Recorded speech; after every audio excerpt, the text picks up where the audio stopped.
Welcome to the 16th episode of Downtime Podcast. My name's Alyssa. And I'm Jeremy. And... Wait, we're going to introduce him. So today we're doing, like you said, a special podcast. And we have Jairus back with us. Hello, Jairus. Hey, guys, it's Jairus Camby here. So I thought he was going to pop in and be like, and I'm Jairus, and then there was that awkward silence. And I didn't know what to do anymore. I thought we were going to introduce him. Yeah, that's what I thought you guys were going to do. Yeah. I thought it'd be more formal if we introduced him, but it's okay. Oh, okay. He's here now. It's good. Yes. Mm-hmm. Yeah. Well, welcome to the podcast again.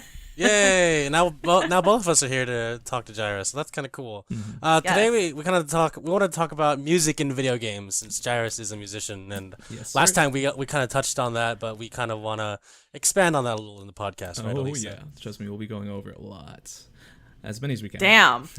All right. I'm ready to go. Well, I'll be. All right. Cool.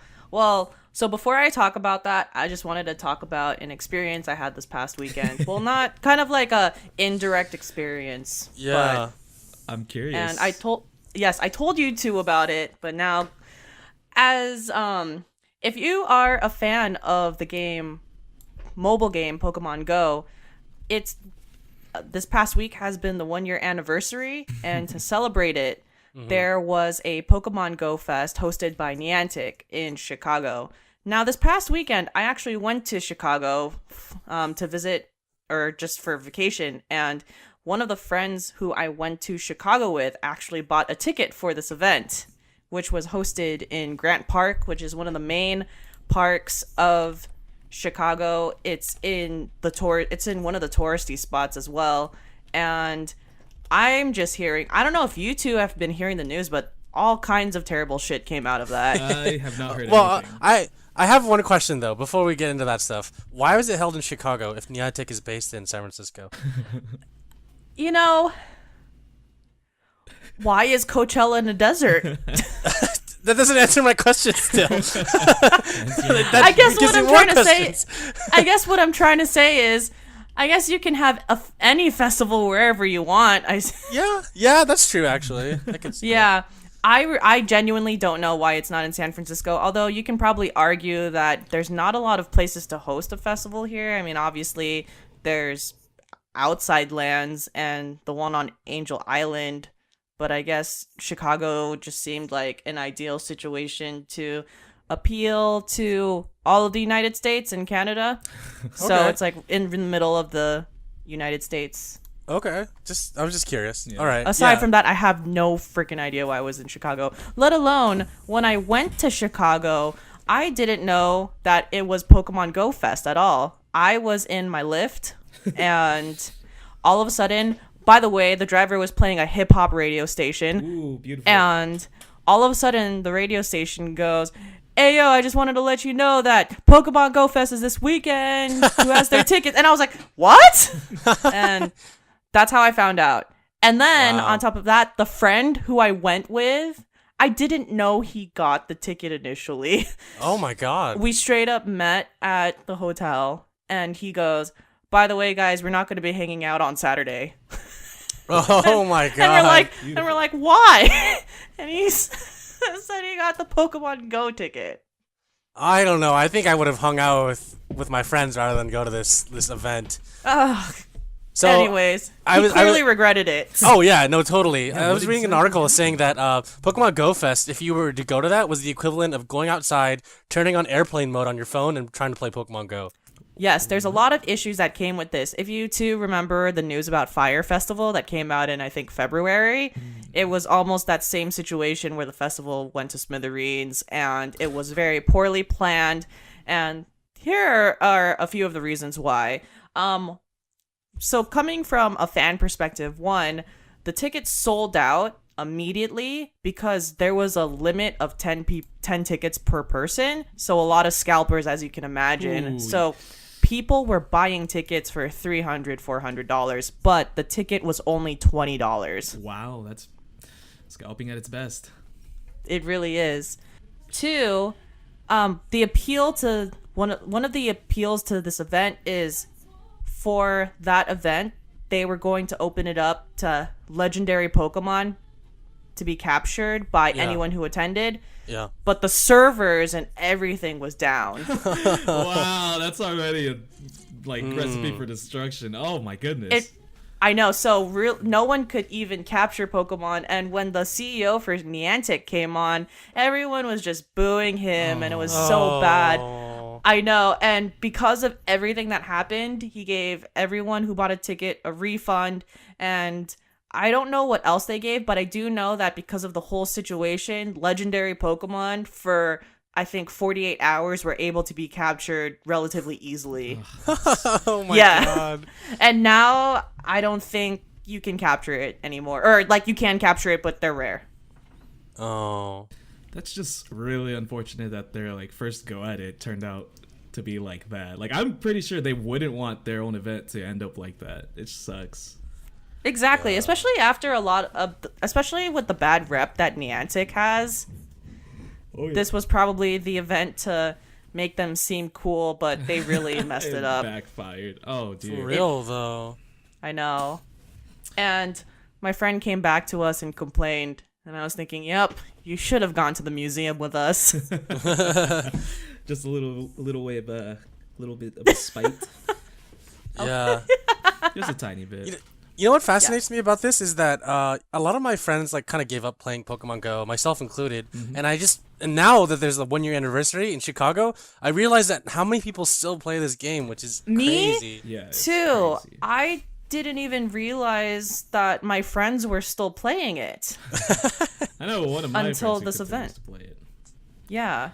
And it was actually really packed this weekend with tourists attending that event. Just around Chicago, you had people, in raids trying to capture Pokemon, and you can tell because they had the gear. There were a lot of people who came to this. What and the heck? I don't think a lot of these people were from Chicago. Of course they were from Chicago, but a lot of people came from around.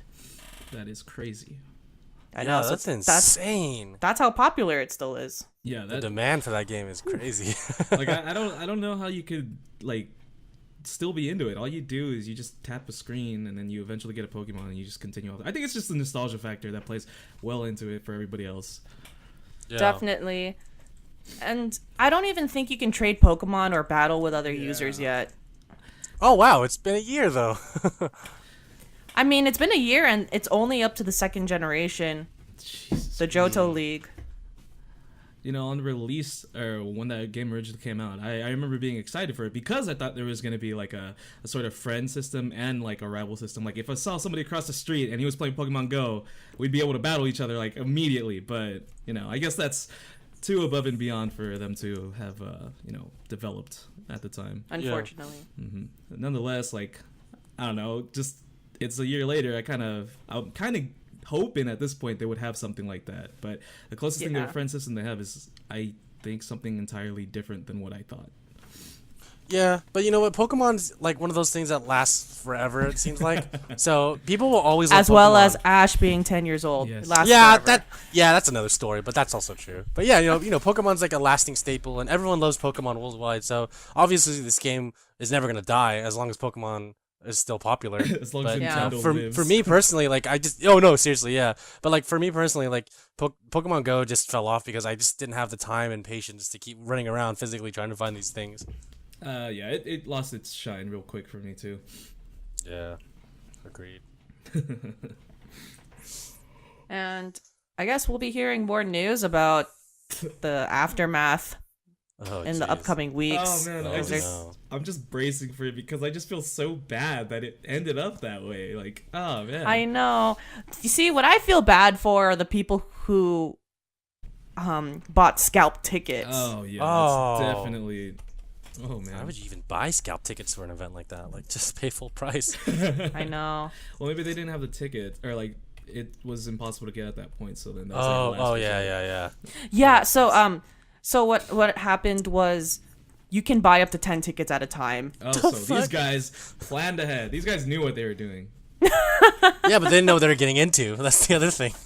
Oh my god. It kind of reminds me of with Nintendo and how they do limited editions and collector's editions and stuff like that. It's actually really limited, and they really don't what is it? stock more, so then as soon as it's all out, it's not there anymore, and then people who bought it first, they're already scalping it. They knew.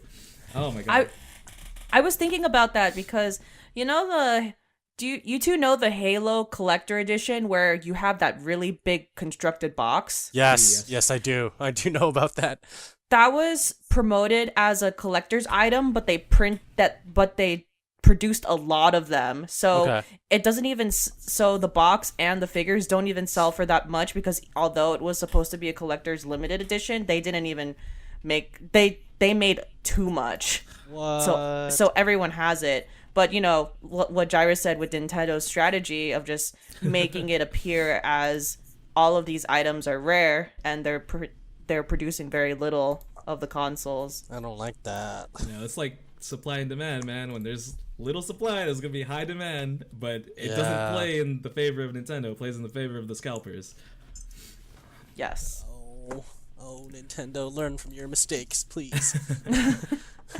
I don't think it's always that the situation happens, but it's been happening a lot recently. Well, I mean, I feel like they're kind of fixing that up because the Breath of the Wild for the Switch, like it was a combo. There was a collector's edition.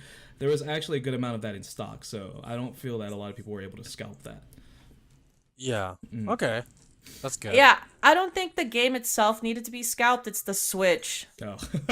That's on the rare side. Oh yeah. I don't know if people are still having problems with that being out of stock. I just know for a fact that I have one and I am enjoying it. Yeah. Some people in my office are actually some of them still had trouble trying to find a Switch, but it's fine. I mean, some of them found it already, so I guess it's getting easier and easier to find a Switch, which is nice. Yeah, that's definitely good for people who have been wanting it. You can't. It's with everything, like it's eventually going to be in stock. Yeah, which is good. I mean, unlike the NES Classic and the SNES Classic. I've heard about those. I don't intend on buying those at all, but I've heard stories of woe because of that. Don't waste your money. Oh yeah, I don't plan on wasting my money on those. You can easily just use the what are they called? Like the online system that's going to be incorporated into the Switch, or you could just emulate, I guess. Not saying to emulate, but it's a possibility. That's why my brother and I built a PC in our living room simply to emulate games and play all those old games. Like, we really don't need a separate console to do that. It's just more space taken up, Yeah. It's all about the nostalgia factor. There you go. I believe it is the nostalgia factor that, like, what is it? Persuades people to buy it in the first place. Oh, yeah, totally. Plus, I believe those new, what is it? Those SNES Classics and that SNES Classic stuff are... those products, they have like a collection of really good games, so then it kind of adds to the nostalgia factor. People are like, oh, I remember that game, I remember those games, we could all play them together, etc. Yeah. So especially like with a game like Star Fox 2, it was never released in the West. They're like, oh, I want to play that game, so there's more incentive. And then there's Mario Kart, of course. Well, I don't know if they actually have Mario Kart there. I'm just saying, like, if it's there, it's part of the game. I don't know either. It's a good question. Mm-hmm. But overall, yeah, there's just a bunch of stuff that Nintendo does. And some things that they do right. Haha. Haha. Yes. I don't know. What do you mean you don't know, dude? They have a lot of good games, man. No, I mean, like, I was just making... Oh, shit. I was just making noises. No, he means, like, I don't know about the noises he's making. Yeah, that's what I mean. Like, I don't know what I'm doing. I'm just kidding. Oh, okay. I was confused. I'm momentarily confused. But yeah. No, I'm confused, too. It's okay. We're both all confused. Good. Alrighty. Yeah, I mean, I don't really have anything else to say about this shit show that is Pokemon Go Fest. If I want to move on to the next thing. All I can say is that was all I... Yeah, I just wanted to address that really quickly because I was actually in the city when it all went down. Mm-hmm. Damn. It could have been worse things that went down, but Pokemon Go Fest, damn. Unfortunate. I know. It's a pity. So, I guess we'll get into the music now, right? Alright, I guess I'll be commandeering the ship for now. But, let's see. I guess to start it off, everybody, obviously, when they play video games, they're going to be playing for the gameplay, or for the story and all that. You get attached to characters. And then there's also... what I personally look for almost immediately is the soundtrack. I tend to... I agree, totally. I tend to be like... some people, when they're passionate about something, they're going to be looking out for that, more than others. And that's what happens with me.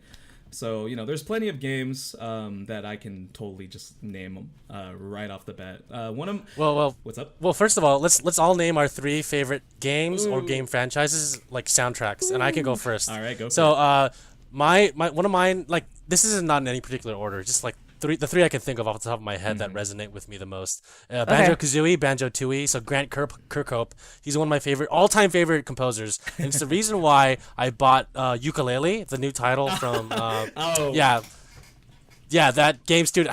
Their name is escaping me, but yeah, the rare X-Rare guys made that new studio, and I really like Grant Kirkhope, and that's one of the reasons why I bought the game, is because of the music. The soundtrack was just reminding me a lot of the Banjo-Kazooie games. Although the game isn't as great as I thought it would be, the music was fantastic.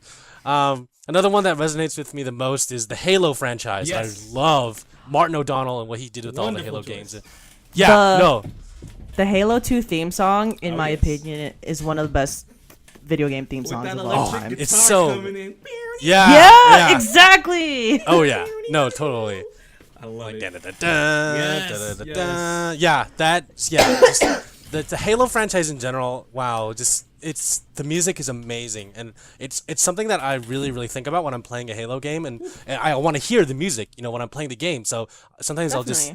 like press pause and like look for the soundtrack and just listen to it. The third one that I like the most is probably The Legend of Zelda. I have to say, Zelda. Yeah, no, it's just after Jairus, after that one night, we went to Hyrule Castle straight from the beginning of the game in Breath of the Wild, and we heard the Zelda medley theme. Like, that just made me like think, like, in the past I've set the Fairy Fountain theme as my my ringtone to wake up to, and Zelda's theme, Zelda's Lullaby, is one of my all-time favorites, and just The Legend of Zelda in general has had a really great history of really good soundtracks and really good music, and so I really have to give it off to Nintendo and the Legend of Zelda franchise for creating like a really good soundtrack across their titles in that franchise. Oh yeah, most definitely.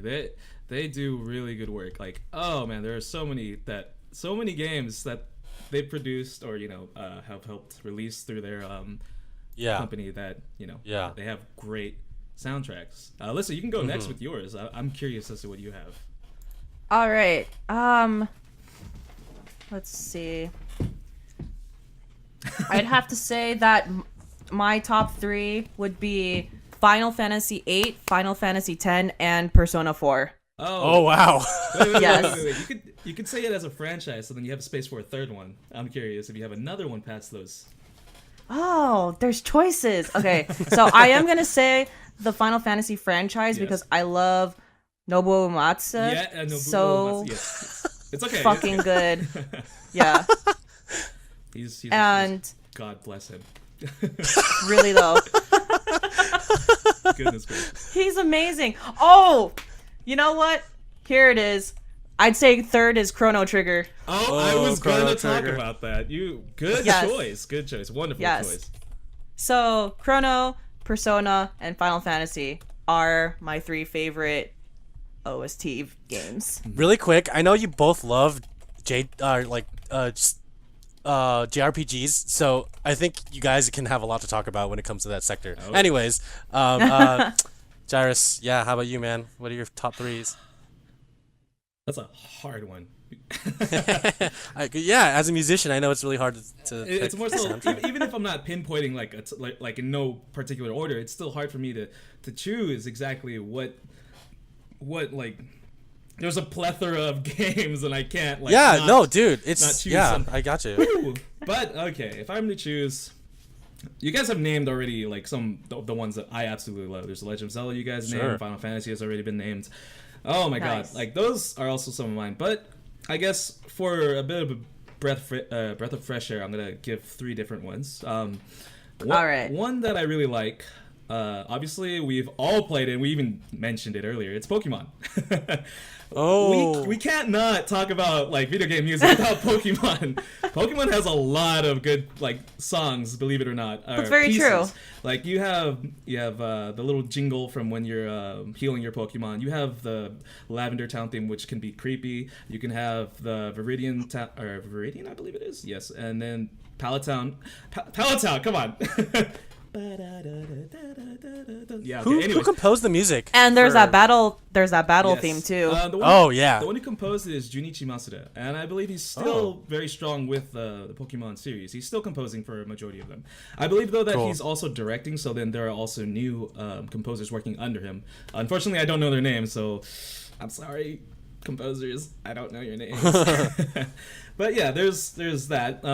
There are actually lovely pieces in the games for Pokemon. Like even one of the recent ones, Black and White, have this song called Emotion, and it's really really cool. I'll send it to you guys later. I'll send a lot of these songs later to you guys, so you are able to listen to them if you guys would like to. Anyhow, past Pokemon, there is Nier. If you have not played Nier, Nier, the first Nier is a bit of a hard game to get into. Automata is a fantastic game to delve into the series and Yoko Taro's mind. He's a phenomenal director. Moreover, the composer for the games, they're a wonderful team. You have Keiichi Okabe and then the Monaka team. There's a lot of people under that name, so I don't really know everybody. They're fantastic. Okay. For the game strictly, they got this particular singer. Her name is Emmy Evans, and in there they created an entirely new language for the game, and it's very symbolic, so amazing. It sounds it's like a mashup of different languages. You have French, you have Gaelic, you have English, you have Japanese. Yeah, it's a combination of all, and it does sound good. I'll send you a few. Wow. Later. Okay. It's beautiful. I absolutely admire it. It's like a perfect. What is it? No, it's a great example of orchestration in music. It's showing that video game music isn't so much of a joke so much as it is a growing art. Like it's fantastic. I love it. It's giving a Who great thinks example. it's a joke? There are actually, well, it's not. People that think that is a joke or that it's a joke are more so the older classically trained musicians. They don't. Oh, I get what you mean now. So some people that are like classically trained, they're gonna be like, "Oh, this music is never gonna be on the level of Bach and Beethoven," which obviously it's not. But it's still not like you can't say that it's that these compositions that are coming out aren't like in its own sense like amazing, beautiful, and what is the word I'm looking for? Transcendent? I guess transcendent would work, but it's more so like it's something you can't keep your ears off of. keep your eyes. Oh, it's not transcendent. But I agree. If you think about the Final Fantasy soundtrack and how constantly there's tours all over of orchestras. Yes. Oh my god. And like these people, like including me, I would totally go to these tours, and it's making a huge impact, and people will listen to it of all different ages. It gets me so happy. But real quick, the last one that I want to name is there are a bunch of other games that I do like. However, I do want to name this one, despite the fact I have not played it. I've just listened to the soundtrack because it is one of my all-time favorite composers. If you've ever heard of the game called Ni no Kuni, it is. Yes. Oh yes. Of course. You already know. Yeah, I do. This video game soundtrack, for those of you who do not know, is composed by the lovely and wonderful Joe Hisaishi, who I don't remember his real name, but he has composed for many of the Ghibli films, if not all of them. Yeah. I think there's a few that he hasn't, but nonetheless, he is a spectacular composer. I highly recommend. Agreed. If not play the game, definitely listen to the soundtrack. And there's going to be a sequel, and he's going to be returning for that very role of composing for. Oh, hell yeah. So, it's going to be another wonderful stack of OSTs to listen to for me. But anyway, nice. And it's going to be wonderful. I love that soundtrack as well. Yes, good. Wonderful. There's one game that I want to highlight real quick. It's called I Am Setsuna. Just popped into my mind real quick. That game is has a soundtrack that's composed by someone 22, 23 years old. He graduated right away from university. I don't remember which one it was. He created the soundtrack for that game, and it's barring like one or two songs, it is strictly piano, and it is beautiful. If you like more, it's heavily Eastern influence. So, you're gonna get like a bunch of Orientally themed. What are they? What is the thing I was looking for? It's a bit stereotypical in structure for Eastern music. you're gonna hear that a lot, but it's beautiful. Like, I highly recommend it. I'm a pianist, so obviously I'll be a bit more biased towards it, but I do feel it is a great work by one composer who just did strictly majority of it piano. All right. Yes. It's, Nice. I'll check it out. Again, I'll be linking a lot of these. Yes. Yeah, please do. But let's see. From those franchises, obviously, you do have like the gods of composing. I make this joke a lot with a bunch of my musician friends where we say, like, Square Enix, they can be questionable with the quality of their games as of late, barring like Nier, because Nier Automata is actually really good. I'm just like gushing about that game. I love it. But aside from that, we joke about Square Enix being like the Gryffindor of composers in the gaming world. You have Nobuo Uematsu, you have Yoko Shimomura. Those guys are fantastic. Yoko Shimomura did Final Fantasy 15 and also the wonderful Kingdom Hearts. I haven't played it, but it has a phenomenal soundtrack. I listened to a lot of the piano collections, which I love, and then the originals. They're great. There's a bunch of good songs there. I thought Kingdom Hearts was Karawada. What was that? I thought Kingdom Hearts was Karawada, or there's more composers There might on be that. more. Let me double check Okay. real quick. There's probably more than one. Yeah, because the majority of games, they will have like a main director or like a sound director or a main I don't know what the proper terms are, and I'm a musician. Please excuse me, but they have like someone that's the top, and then they're gonna be directing them, guiding them and all that. So Got it. generally, Oh, I just looked it up. So the music of Kingdom Hearts video game series was composed by Yoko Shimomura with orchestral music arranged by Karawada. there we go. Cool. Yeah, having their orchestral range is a bit different. It just makes it better for the orchestra. Definitely. Mhm. But let's see. For you guys, what games did you could you not get your ears off of when you were playing the game? I'm just curious. Oh man. And then if you can, just like describe one particular moment that like hits you straight in the face when it suddenly like just the music came in. I'm just really curious. For me, it was Halo. Definitely Halo. Ooh-wee. Yeah, I have to say, Halo is one I think about a lot when it comes to the soundtrack, and just the memories of my cousins and my brother and I just like playing together, playing co-op, Halo 2 especially, when we would walk through and like we would see the giant courtyard and there would be jackals and little grunts running around, and we'd shoot them with dual-wielding guns. It was just, and then the music kicked in and like, holy shit, like we're in a battle. Yeah, like, yeah, no, yeah, exactly, yeah. And then, dude, just fighting the giant the giant, what's that giant Wraith. four-legged creature? Oh wait, no, it's a scarab.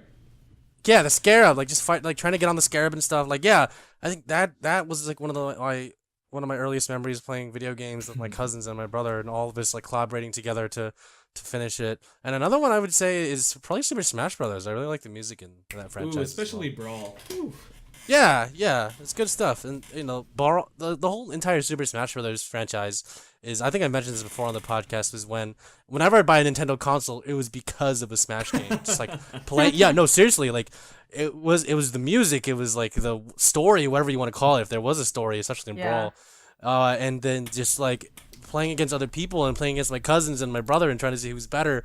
Yeah, just the music in those games, like all the levels they were all unique. All the levels had unique soundtracks to them, and I thought that was really cool. For me, a lot of musical moments that hit me are also related to family as well, and being around family and playing with them, and just like that memory holds well.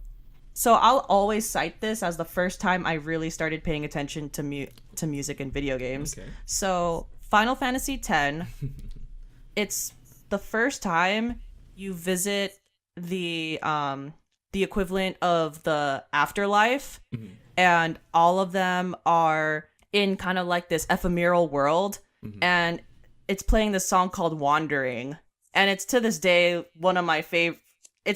my favorite video game soundtrack song of all time. Very nice.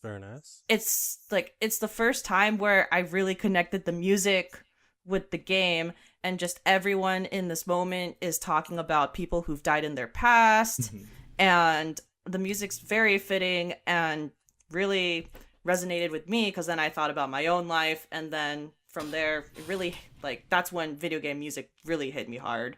That's deep. That's deep, That's dude. wonderful. Yeah. I love it. I love Yeah. it. Absolutely love it.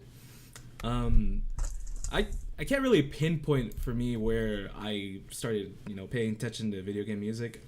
I feel like I've always, well, I'm not like trying to like brag or anything like that or say anything like be on top of anybody else, but like I feel like I've always been paying attention to the music of video games because I've grown up in a musical family. So I've been a bit more sharper in that sense when it comes to music or anything sound related. But while I was thinking when you guys were talking about yours, there's this one game that I do recall, like, it's a bit of a nerdy thingy, but the first game I got on the Game Boy Color that I remember going way out of the way to like listen to a specific song was for a game called Legend of Zelda: Link's Awakening. It's an interesting what is it? It takes a interesting departure from the original like series and their story, but there is this particular girl that you get that is there, and it feels like she's a love interest, but she's I don't know how to explain it. You have some sort of bond with her, and she will always be at one point. She will always be in one specific area, and she will always be singing this one song, and the song I really liked. I remember at one like I went outside of this old apartment that me and my family used to live in, and I just went in the stairs, put my volume all the way up on my Game Boy Color, and then I just smacked that speaker into my ear, and I'm just like, I gotta listen to the song really closely. So I was just I had it on repeat. I would stay there for a good like I don't know the jingle or the song itself, the piece was only like 15-30 seconds. And I would stay there for a long time just listening to it. I really loved it. There's a lot of really good music that's less than a minute and meant for looping. And it's phenomenal. It sounds really nice. Oh, a good example of that is Kingdom Hearts. When you enter the title screen, you get the the Dearly Beloved song. It's just I love that song. Meant for looping, and like I swear the song itself is only like 1 minute 30 seconds. Despite that, those pieces they can be like absolutely just beautiful. Like you will want to listen to them for more than like however many like the 1 minute and 30 seconds that it was supposed to be meant to listen or meant to be listened to. It's hilarious. I gave the example of Dearly Beloved from Kingdom Hearts. Yes. And another example would be To Xanarkand. That's one of the first songs that got me into playing piano. I will not lie. That is one of the first songs that got me into playing piano. Nobuo Uematsu is a phenomenal composer. He's done a lot of music, and for the first 10 Final Fantasies, past that, it started getting a bit weird with the company. I remember watching a few interviews with Nobuo Uematsu, and the guy is hilarious. Believe it or not, the first thing he composed for was a porno. Can you believe that? It's hilarious. Oh my god! No way! Yeah, I know, right? The great Nobuo Uematsu. I mean, it's. I don't think it's something to be ashamed of. I think it's kind of funny. Like it's something. No, I think it's really funny. It's kind of crazy. It's funny because you think to break into the music industry, you have to start somewhere. Yeah. Oh yeah, and he definitely started somewhere. I mean, like in general, like, people who do film too, like some of their first gigs are doing porn. It's like, that's like their break, It's a bit unfortunate, but hey, whatever works out in the long run. Look where Nobuo's got. He's phenomenal guy. He's actually returned for composing for the Final Fantasy XIV, the MMO. He's even for the new expansion for I think it's called Bloodstorm. He redid the main theme again. They've always been doing the main theme all over and over again, but I can never get tired of it. I love it so much. Quick question: how come he didn't do the 13 soundtrack? Do you know? I when I was watching all those interviews, there was a lot of things they went over with him and the original CEO of Square Enix. But when it was Squaresoft, it was him and this guy that they were really, really good friends. And when they were turning into Square Enix, there was a lot of infighting. I'm not quite sure. There was a bunch of differences, and then they're trying to resolve it. Eventually, it led to his friend leaving Square Enix, and Nobuo Uematsu followed suit. I don't recall exactly why. And yeah, they were going over a lot of things. So they at least kind of let him come back a few times, with Final Fantasy 14 being an example you can compose. Although don't take every word on it from me. This is from me trying to remember from memory. It's been a while since I watched the interviews.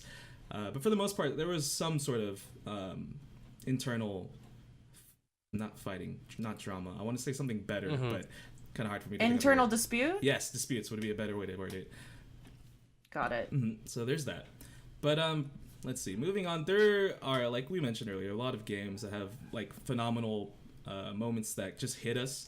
When I was at Jeremy's house, he even mentioned earlier when we were playing Breath of the Wild, he was he was just saying, "Hey Jairus, I want you to go to the castle." I was like, "Oh, why?" He was like, "This is a spoiler." And he was like, "It's okay. I just wanna see it."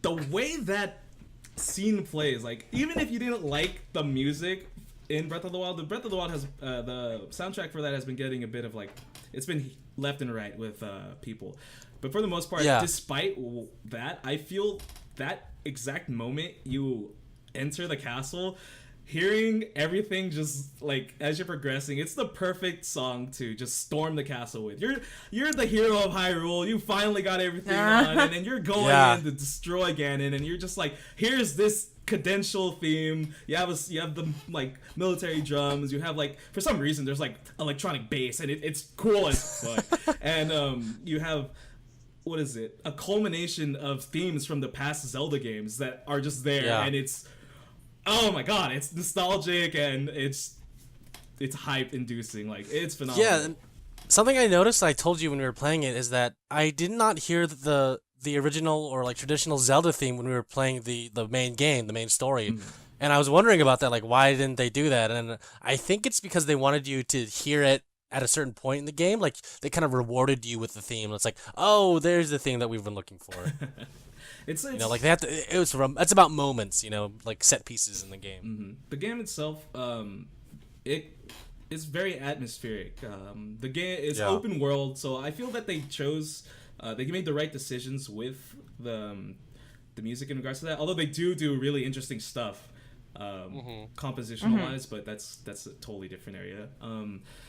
Nonetheless, there are a lot of people were complaining the lack of themes. Like, when you listen to certain songs in like the original games, like Ocarina of Time or like a character has a theme song. Yes. People are saying like there's none of that, although there are. There's a good number of them. It isn't like stacked with a bunch of them. Like maybe Wind Waker. Wind Waker has a lot of great song or pieces. It's lovely, but in Breath of the Wild, they kind of just, like Jeremy mentioned, they save it. Like they're just moments. Like you get to experience it. A lot of people that played the game and they get to this one village. Don't remember the name. Ruto. It's a village that has these like bird people. They were originally in Wind Waker. The song that plays there is a blast from the past. It's from Wind Waker, and the way it was arranged for Breath of the Wild, it's like it's impossible for you to not have had a moment if you haven't already played Wind Waker. Like it's well timed. It's a moment. Like it's definitely a moment.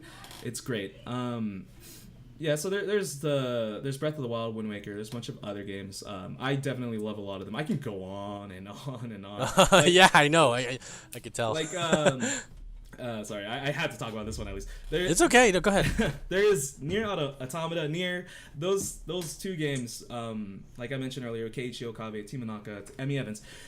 The music is great. It's amazing. It fits perfectly with the tone the game is like trying to narrate or trying to express. It's very depressing.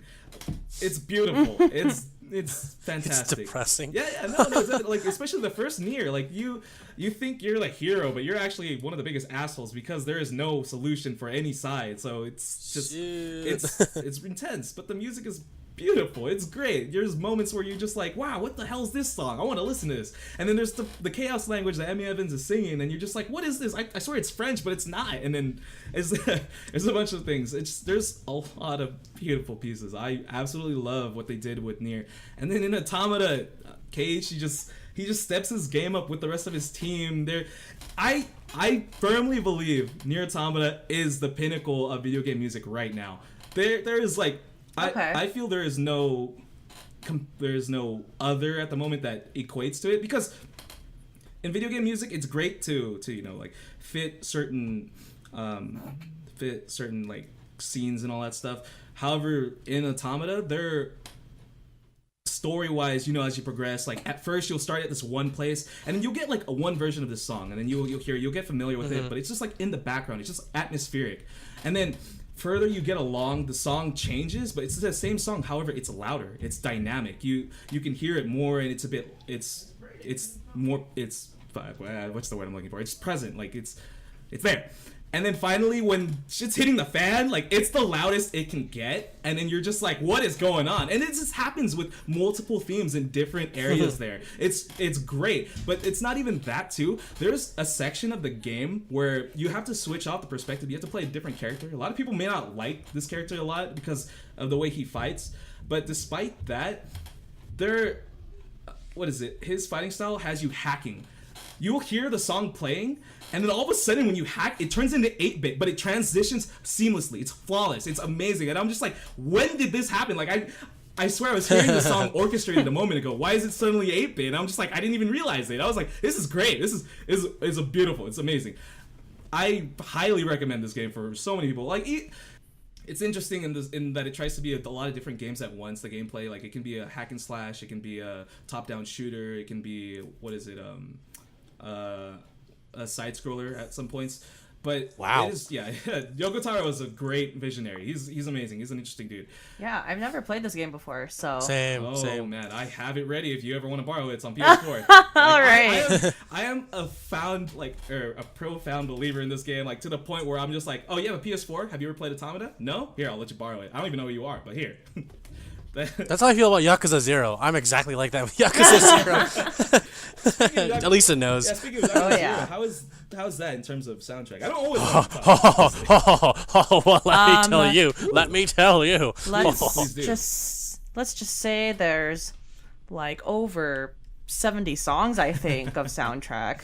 I like to listen to the karaoke songs the most. Oh, okay. I at least know about the karaoke songs. What's really nice is they worked hard to have an original composition for everything, from just walking around to each of the battle styles that you fight with, to each individual boss has their own theme, and then even when you do all of these submissions, like chasing down a kidnapper, or you're playing racing, or the car racing game, or you're doing karaoke. Like karaoke and dancing, each of them has their own 8 songs you can choose from, and they're all made just for the game. Yup. I love it. So cool. So cool. I love it so much. I just remembered watching the Duncan video about it, and then he's just going off about the karaoke. I'm like, this game looks hilarious. Like, I would definitely be down to play it. It's so cool. It's awesome. Definitely. Yeah. And then just kind of going into it, I love all the battle themes from Yakuza 0. So what's everyone's favorite battle theme? Ooh. Oh boy. But I'll let Jeremy go first. Go ahead, say it again. Sorry, my computer froze for a second. Sorry, what's everyone's favorite battle theme? Battle theme? Oh man. Yeah, no, honestly the battle theme from Red and Blue, or for my case Blue because I own Blue and my brother owned Red. Just the standard battle theme from the original Pokemon games are what make me feel like that's the one I have to choose. Aren't all the Pokemon games battle themes a variation of the first one? Yeah. I wouldn't say a variation, but they do have similar structure and composition. Like, you hear that chromatic thing going down where, like... Yeah, I know, exactly. There's that. It happens often, but it does change a bit. They are... The Junichi Masuda, I wouldn't say he's, like... He doesn't vary too much... I don't know how to word this without sounding offensive, but it can sound similar at times. Okay. Yeah. So I get what you're saying. But for the most part... They do have their differences. God, it is hard because they do kind of sound the same. The more I think about it, yeah, they're similar. But the Pokemon battle themes are really they're good. I like them, especially in Red and Blue, like you were mentioning earlier. They do have their like trainer battle, but the one I really like is the champion battle. Like it's the pinnacle, like of this is like the peak of the entire game. You're there, you're being the Pokemon master, you're going against the champion, and you're gonna be the champion. Here's the song that comes in, and then you hear it, it's just building up, and then it's just, you're battling out with your rival. It's great. Like, I'll post these songs later. I'll post like arrangements of them, orchestral arrangements, because those tend to be the ones I look out for more. But even the originals are Definitely. great. Oh yeah, no. And to add to that real quick, Jairus, I made a video game music text chat in our Discord. Ooh. So if you guys want to go to our Discord and check that out, Jairus is gonna post a bunch of music there. Oh man, I'm gonna post a lot. You can find our Discord by going to triangle-c.blog. That's again triangle-c.blog, and that's the main blog website where Lisa hosts a lot of her content. And you can go there, and on the right hand side is where you can find our Discord. So click on that, join up, and we'll be hoping to see you in our little Discord chat. Damn, I'm gonna post my music too. Yeah, that'd be great. Do it. Yeah, honestly. I'm an avid, honestly. Listener. I will listen to a majority of things. Although at points where I'm too tired, I probably won't. But yeah, no, seriously. Oh yeah, but what's your favorite battle theme, Alyssa? All right, so I'll answer this two ways. So my favorite battle themes for just general battles come from Persona. Ooh. And what I really enjoy about the Persona soundtrack is their soundtrack is very jazzy. Oh, yes. It's very disco jazz, very funky, and it gives a different feeling. Like, it gives a different type of hype where, it's not like a super guitar, like drums coming at you. Oh, man. Yeah, it's just more like a, damn, we're about to battle. This is going to be fun type. That's cool. It's great. Yes, and that's what I love about it. And my favorite boss battle theme would be the Sephiroth theme. Okay. Yes, that's a good one. That's a great one. I really like that one. If you're a classical musician, well, I mean, there's a song that's also amazing too in terms of, like, you actually reminded me of a really good one just off of that. Structural wise, it's amazing. Nobuo Uematsu is fantastic. He actually mentioned how he composed that song. It's hilarious. He said, "Oh yeah, I'd love to hear it because one of my favorite things about the song is just the electric guitar with the choir. Oh yeah, and that paired up together sounds really nice. Oh yeah, he actually made his own band because he was a rocker. Like in the interviews he was mentioning he learned guitar. He's an ear musician, by the way. He is. I don't believe he's taken classical training or any formal training. He's just all by ear. That's what he said in the interview. So I don't know if he got training over the years, but he said in the beginning he was ear trained. Okay. Or like just very cool. Just kind of like, oh, I'm gonna play it by ear. So that's awesome. There's that.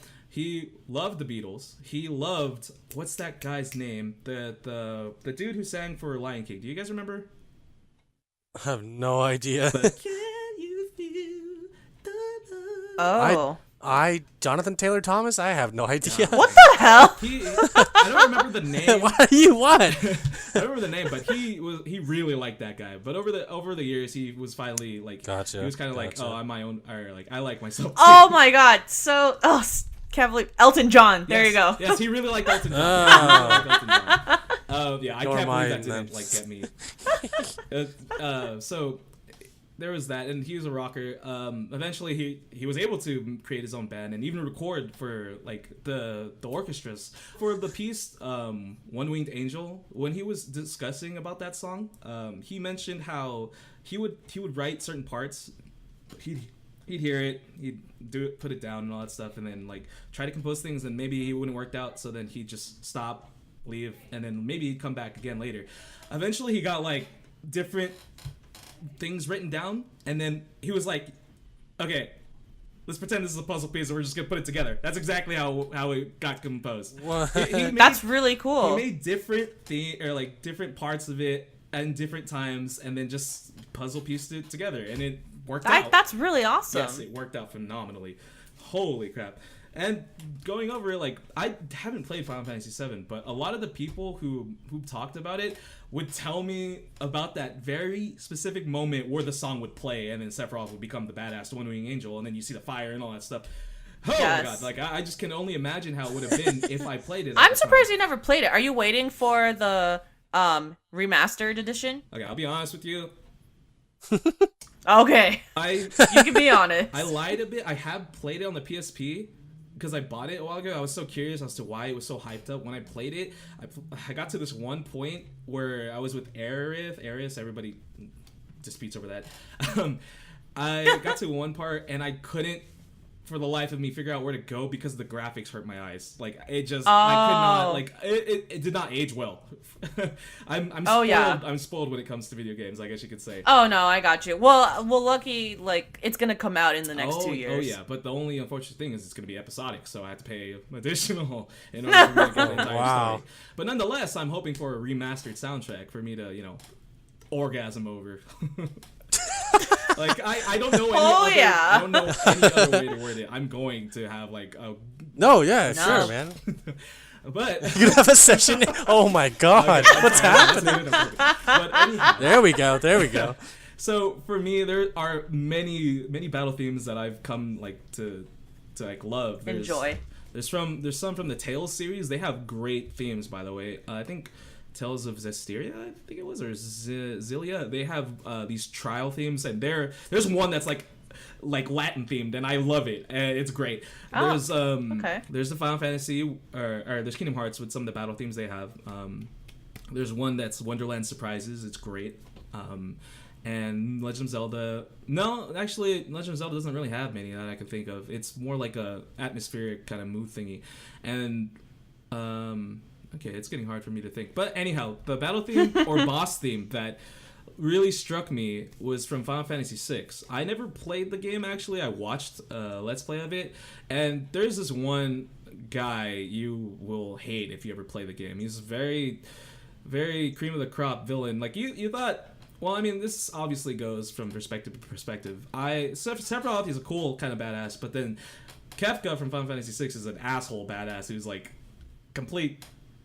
Like, absolute ass. Like, he's a villain just to be a villain, and Yes. Sephiroth has a backstory. There's that. Have you guys ever watched Game of Thrones? I didn't. I'm not caught up. It's okay, but do you at least know Joffrey? Yeah. he's a little, Do you, Lisa? he's a little cut. I hate that kid, but it's just what I remember. Or like, it just reminds me of Kafka. Is he dead or alive? I don't know. For the most part, it just reminds me, or like the feelings I get with Kafka, it just reminds me of that kid. And the dude's an asshole, but his theme, his final boss theme is in classical, or like in more of the, I guess classically trained world. There are movements in pieces. Some people would name tiers, or like the second or the first version, second version, third version. This song of his has 4 movements, and it's interesting. Like, wow, it's thematic. You first face him normally, and he's just crazy. Then he's ascending, or because this guy he won. This guy is the villain that won. The thing that you win in the end is like you just killed him, but he already destroyed the world. But this guy ascends to godhood, and you are literally going through his phases into godhood. One theme, or one of the movements, is literally one of Bach's fugues. It's like, what is it? It's very influenced by it. It's great. I am going to obviously link it.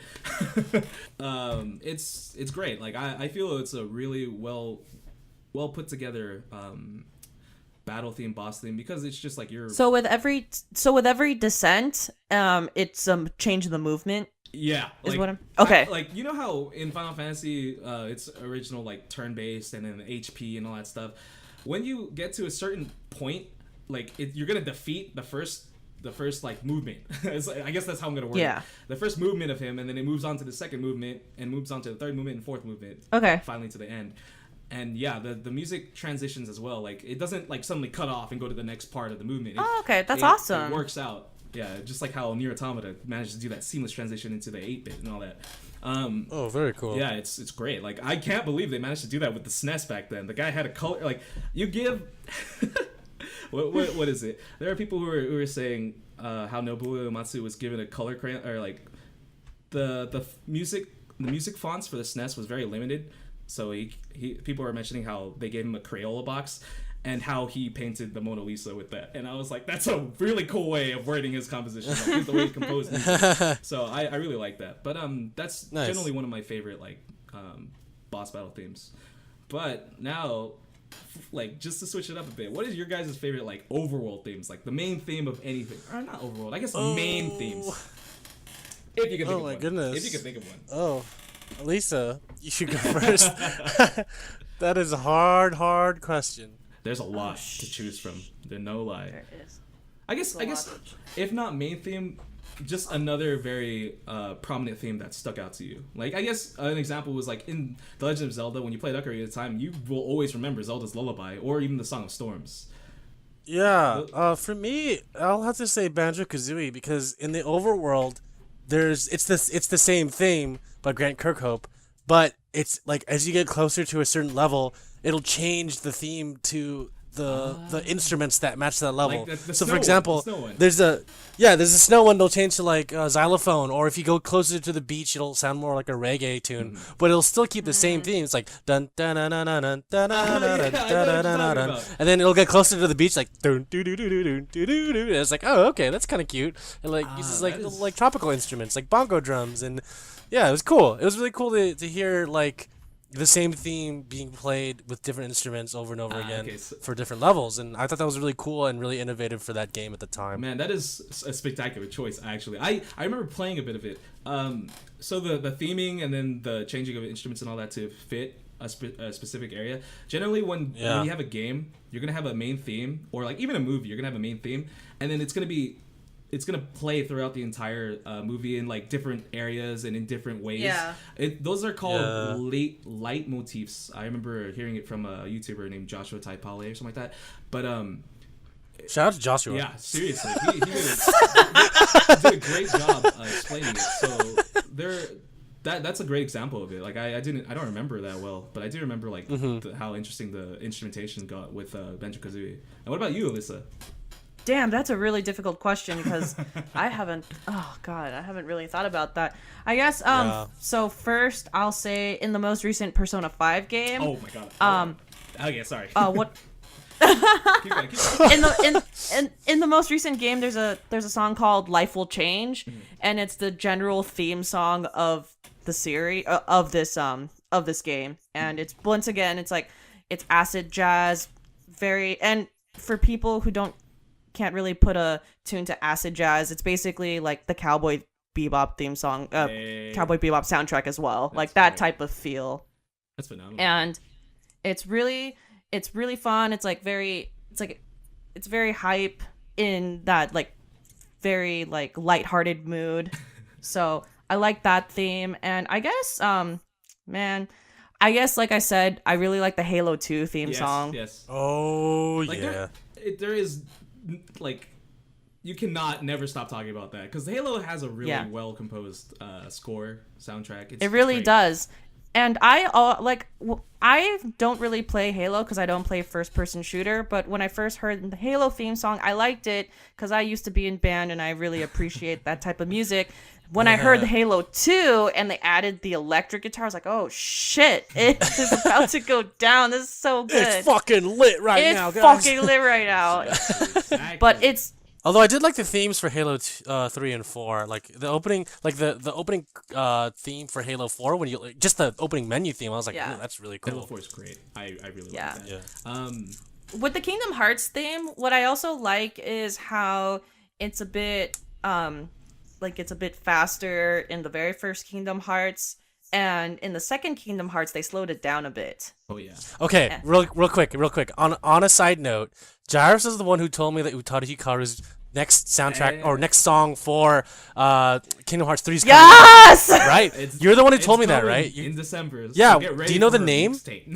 I don't actually know the name. We're gonna get more info as we go along, obviously, but it's gonna be coming in winter. She's amazing. Oh yeah, she has a great amount of songs. I remember Jeremy was playing a few songs when we was at his house last time.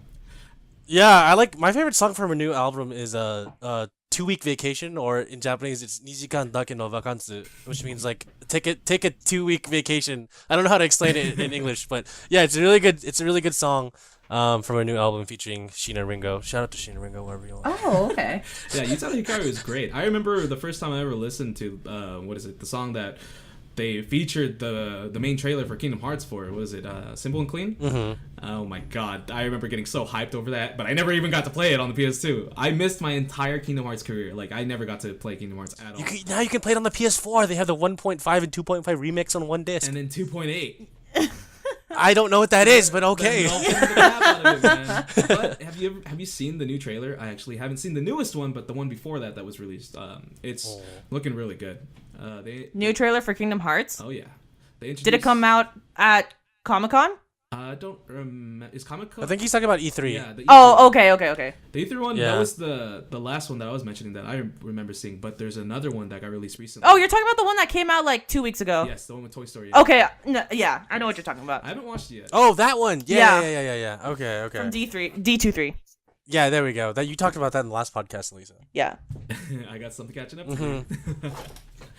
Yeah, no worries. But yeah, so like Yutari Hikaru was like a huge reason why I like the Kingdom Hearts soundtrack. Oh, yeah. She's awesome. Oh yeah, she is. Great. Oh man. Oh yeah, listen, when you're talking about Persona, I actually haven't played any of the games, but I do know some of the pieces in there are amazing. Like, what is it? The Velvet Room is one of my favorite pieces that I've heard from. Oh, the Persona nice. series. I think the Velvet Room is actually the only song that stays the same throughout the series. I remember my friend is an avid fan of Persona. He mentioned how it just stays the same, or generally it's gonna be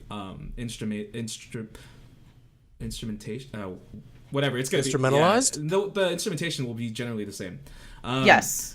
Other than that, though, the one song that I always hear and I love from Persona 5, even though I haven't played it, is the "You'll Never See You Coming." That's actually the song. That's the song. It's life. That's the song I'm referring to for the theme song of Persona 5. I thought the title was "You'll Never See It Coming." That's exactly what that song is. And by the way, it is actually the best song of the. It's so cool. I remember listening to it and I was like, "This is great!" Like, I was like, "This is a battle theme." I didn't know that.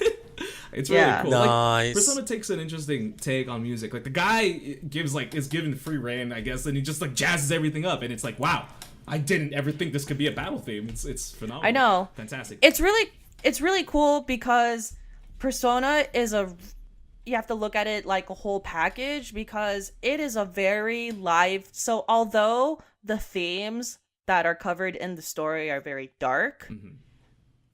The idea of Persona and how you get your Persona and the art style is very lively and colorful. Oh, yeah. And that's why they have this more upbeat soundtrack to it, that's cool. Which I think is a very cool juxtaposition. Oh, yeah, totally. I really want to play it. Like, oh, my God. I still haven't. Oh, God. You guys have to play Persona 5. It's amazing. I hear that's Although, a really good one what I would actually suggest, I know that, aging games to an extent is not that appealing. So if you are okay to play something that has aged, I would actually play Persona 3, Persona 4, Persona 5 in that order because the storylines are drastically different for each one. Yes. And the soundtracks are still jazz themed, but fun in different ways because once you get to Persona 5, if you replay Persona, there's no replayability anymore, in my opinion, for 3 and 4. Because 5 elevated so much that it's, for me, if I'm replaying Persona, I'm going to go back to 5. I can't go back to 3 or 4 anymore. Oh, man, that's going to be difficult then. I know. I haven't played a really good JRPG in a while, but honestly, I like waiting for games to come out because they're cheaper. Mm-hmm. Yeah. So, I mean, I'm down to play anything that's a few years older. Oh, yeah, I don't know if 4 is on the store, because 4 actually came out for the Vita. It's the reason I bought a Vita. Oh, wow. The definitive edition for 4 is on the Vita. Like, if you want all the content, like the best content for 4 at all, it's the one for the Vita. It's called Persona 4 Golden. I've been meaning to play it, but I don't have a Vita. Yeah, it's the main reason that I got one because I'd wanted to play it for so long. They added I think two new parts of the story with it and added a bunch of different things. Cutscenes, added dialogue, etc., etc. Yes, fun stuff. Yeah, it's great. So real quick, there's one more thing I wanted to talk about. Another theme that I really like is for the Tekken Tag Tournament games. And I feel like you'll appreciate it because this is the main theme song that runs for Tekken Tag Tournament 1 and 2. Mm-hmm. You won't find it for any of the numbered Tekkens. It starts off with a piano intro. Hey. And quickly shifts to like just this electronic song, and with the piano playing in the background as well. Mm-hmm. And it sounds really nice. I'll post that for you. Here's a little bit of a funny thing. The composer for Nier, Keiichi Okabe, has actually composed a few of the Tekken games. I don't know if he did the tag team games, but he has worked on a few of those. It was mentioned earlier in the podcast. I think Alyssa and even you, Jeremy, you guys discussed about it shortly. Is the new trend of video games and the music they have having these orchestrated tours.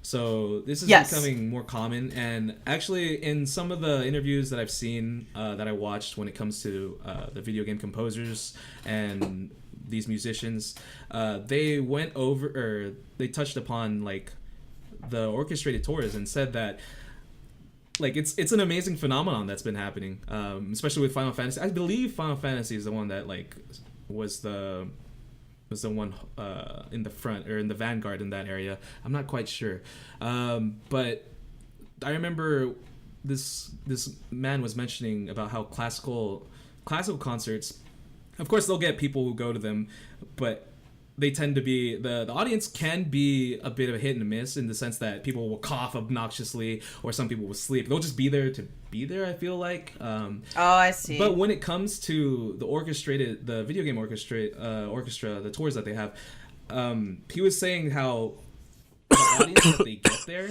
I think it was the conductor actually that was interviewed. He was saying how the people or the audience that's there, he's like, I've never had such a great audience for these orchestras because these people have played a game where this music was at a certain scene that was like precious to them. It was like it was heartfelt, or like it stirred them inside. It made them feel some sort of feel. They want to be there because they want to listen to this music and see it in in its most raw form, in orchestrated or with instruments, live instruments in a concert hall. It's great. He was mentioning how these people are like the best audience that they've either performed for or like he's conducted for, and they are great sports like with how they react to certain things that happen. Like let's say Nobuo Uematsu gets like a guest appearance, he just hops on stage with his band and everybody gets hyped. I know that's happened. Like it's a good example. And then there's even with the not Breath of the Wild, I mean to say The Legend of Zelda, and Kingdom Hearts even gets their orchestrated tours. Kingdom Hearts, I don't know what it's called, but they are also doing their tours. Final Fantasy has Distant Worlds. The Legend of Zelda. Yeah, I forgot what the Kingdom Hearts one is. Yeah, I don't remember what it's called. I do want to go to that one though, and Final Fantasy. I know there's one that's in America. I wanted to go to it, but I can't. However, August 4th, I got tickets to The Legend of Zelda Symphony again because they're going to finally do Breath of the Wild. They're going to do some music from there. So I'm looking forward to see how that's going to be arranged and by whatever orchestral arranger there's going to be. And very also nice. Just to touch like one last thing, it was really cool for me because how I was gushing about Nier Automata, the game actually got an concert, like a that orchestrated tour really fast. Like it wasn't even that long, and then I still have yet to watch like the entire 2 hours, but I was just really excited to see that. Like I remember the pamphlet that was released on Twitter. It looked really cool. It showed like the main characters, and they're like a string trio. There's one on the cello and there's two violins, and they looked so cool. I have it as my my wallpaper for my lock screen. It's great. It's beautiful. I loved it, and they had some cool things going on. But yeah, that's the majority of what I wanted to touch on, like all those games, the orchestrated tours, and like themes and what we liked and all that. Yeah, that's really cool because I feel like if more people are interested and composers, are really happy with the turnout of the audience, they're just going to create more orchestra tours for video game soundtracks, which would be quite wonderful. Oh yeah, do it. Yeah, I don't know if you can really do it for Persona, but if there was a jazz group going around touring and performing all of the main Persona staples, I would totally go to it. I'm sure there is in like some small town, Yeah. It's like It might just not- covering all the It songs. might not be orchestrated like an orchestrated concert. It could be something more of like a pop concert or something like that because the music is very like it's jazz or not poppy. It's jazz centered. Usually when you think jazz, you think classy and like all that stuff because it is pretty classy. But I can see some sort of concert being held for that type of music. Obviously, a lot of people like it. If I remember correctly, my friend Ben was mentioning there was some sort of concert for Persona 5. Oh, okay. Because he was mentioning how the person who was awesome. singing, people were surprised when she came out because she was like Japanese or something like that because she sang really well for the English. But yeah, so there's even concerts for that if I remember correctly. I need to check just in case. But yeah, was there anything else you wanted to touch on? Yes. So what I wanted to say is, in terms of video game soundtracks, what I also appreciate is if a video game didn't necessarily compose all the songs, they chose the correct songs to be on the soundtrack. Yeah. And the example that I'll give is Grand Theft Auto San Andreas and Grand Theft Auto 5. And the different types of songs that they chose for that, especially for San Andreas, because it's based in the 90s, it's in California. And Shout out to 1992, by the way. Exactly. when that game is set. Exactly. And I thought that they chose very appropriate songs. It was the first time I listened to a lot of old school R&B and hip hop when that game first came out, and as well as a lot of the rock songs too, and all different kinds of genres on the radio stations that I've never heard of before. And with Grand Theft Auto 5, I was kind of wondering if, since it's set back in Los Santos, if they would continue carrying on a really good soundtrack, and they did, which was really cool. And also shout out to Vice City for their 80s soundtrack and the songs that they chose for that as well. So good. Yes. Yeah, I've actually never played those games, so I can't really say much on it. You honestly, like, the story in those games is pretty good. You should definitely check it out. I've heard a lot about Yeah. 5, so I might play that one over the others. Yeah, 5 especially is- because I'm a brat when it comes to video games and they're aging. Wait, say that one more time? Because I'm a bit of a brat when it comes to video games, and if they age, I can't deal with it. If Oh. they don't age well, I mean. For Well, sure. I mean, GTA 5 definitely ages well. They came out Is it like PS4? 4 years Yeah, ago. it's the Yeah, it first came thing. out 4 years ago. And I'm checking how much it costs on PS4. There's right still now on DLC Amazon. made to this day for... Oh yeah, no, it's because of the shark cards. The game is actually still $40. Holy crap! But That's when you know it's a good game. oh yeah, no, because they offered like shark cards, which is like for GTA Online, you could buy in-game money using real money, and it's because of that, like all the little kids buying like all these shark cards, that they were able to release all the DLC for GTA 5 Online for free. Oh, that's so cool. Yeah, so it's pretty neat. I mean, the game, if you download it for your PC, holy shit, the game is like more than 70 gigs right now because of all the assets you have to download for just GTA Online. Like the single player, I think is not that big. The single player like files aren't that big, but because the map and because of the online assets are downloaded with the single player game, it's just so much more bigger for like the hard drive Yeah. space. It's like, oh my god, please. But yeah, I highly recommend GTA 5 to you, Jairus. It's not just the music; it's also just the story is really good too. Yeah, no, it's kind of interesting hearing that take that you had, Alyssa, when you mentioned how it's not the original compositions that can also make the game. It's also the soundtracks that have already been made in order to fit the theme of the game. That's actually really cool. I Definitely. didn't really ever think about that. Now that I Yeah, think about when it comes to games and all that. Yeah, cause now that I look at the game holistically, I think about that too in the creator's song choice of what they decide to put, and when you're like in a boss battle or you're cruising down the street, what song ends up playing, and it really sets the mood of the game as well. That's so cool. Yes. I'll play it. I'll play it. If you have the game, by any means, lend it to me, please. Although I definitely have to find a place to play it because I'm not on my own right now. Alrighty. Yeah, I feel like What was that? talking about GTA, right? You're talking about GTA 5. GTA 5. Yeah, I feel like that's not really a game you should play around people that are sensitive to like M-rated content. Yeah. My dad being a pastor and all, not really the greatest idea. Oh. Don't want to be blasting people's heads off, right next to him. He might be like, "Oh, what are you doing?" That's sacrilegious. You can't be It's doing like, that. "Oh, It's like, are you? that guy's dead." What are you doing in the car? What are you doing in the car? Is that a stripper? Yeah. Is that a stripper? Like, oh no. That would definitely be the worst thing to do next to him. But yeah, for sure, Yeah. I'd definitely be able. Or, it's now on my list of games to play, though there are many already. Yeah. Oh, I feel like definitely. if you're just gonna play the single player Jairus, I think you could definitely wait for GTA 5 to go on sale. That sounds like a So prominent Yes. or not prominent, something I should prioritize. wait for it until it's like $20, which is gonna be I don't know when. I guess when Red Dead Redemption 2 comes out. But yeah. Crap. I should have got it on Steam Summer Sale.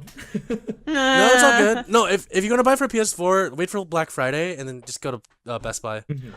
I'll definitely. Oh, Red Dead Redemption also has this one song. It's this one song that I really like because Red Dead Redemption is a lot of ambient music, being in the West and more just like tumbleweed blowing and just a slight noise in the background. But one of the prominent songs that plays in this is when you're riding your horse from the US to Mexico. And I don't really want to go into much detail since you two haven't played it before, but that scene and the music that's played during that is just perfect for the sunset and just riding your horse and everything. And with that Very game. cool. Yes. Very, very nice. I think Very actually cool. was it. There was a video I watched a while ago that actually mentioned one of the songs for Red Dead Redemption, and I believe it is that song that you're mentioning. So I will definitely have to take a look at it again, because they did comment on how it was very fitting, and I think it was like a very crucial part of the game. So it's you're going to the next country and something like you defeated something and you're going to the next area, so I like these, it is crucial. These very spoiler tagged you're being very vague. It's great. It's very, very alrighty. Yeah. Wow, that was a lot. We talked about a lot. This has been a very fun conversation. Thanks for coming on the podcast. Oh yeah, the scary thing is that there are actually more games that I thought of that I could talk about, but that'd be too much. I'll definitely share them in the thing that you guys mentioned, the little channel you put in the Discord. So just look out for that. Yeah, it says video game music, and yeah, thanks again, Jairus, for coming on. It was a lot of fun talking to you about music and stuff. Yes. I love it. I know you know I do. We love talking to people that are passionate about something, especially when it comes to video games. Alrighty, and video games are what we were talking about. Woo! Oh my god. I don't know what that was. Okay. Sorry. But man. Yeah. All right. Yep. Because if you don't stop me now.